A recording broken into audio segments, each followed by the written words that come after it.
Bonjour, voici l'info CEMA TV en bref.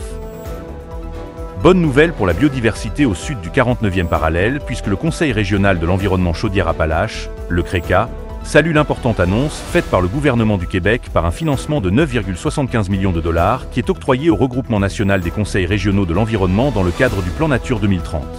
Cette enveloppe permettra de mobiliser toutes les régions pour mieux lutter contre les espèces exotiques envahissantes floristiques, ces plantes qui menacent nos milieux naturels.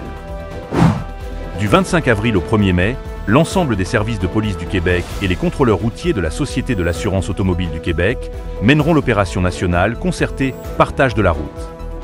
Sous le thème « La sécurité routière, j'embarque », cette mobilisation s'inscrit dans le plan d'action en sécurité routière 2023-2028.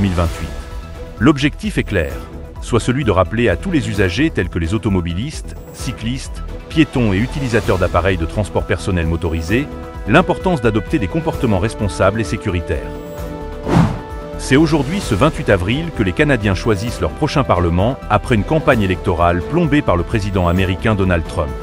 Plus de 28 millions d'électeurs sont appelés aux urnes pour élire leurs députés, ce qui élira par le fait même le prochain gouvernement. Selon Élections Canada, environ 7,3 millions d'électeurs se sont présentés aux urnes lors du vote par anticipation tenu entre le 18 et le 21 avril dernier. Au sport, c'est une page marquante qui se tourne chez l'Everest de la Côte-du-Sud de la Ligue de hockey junior 3A du Québec.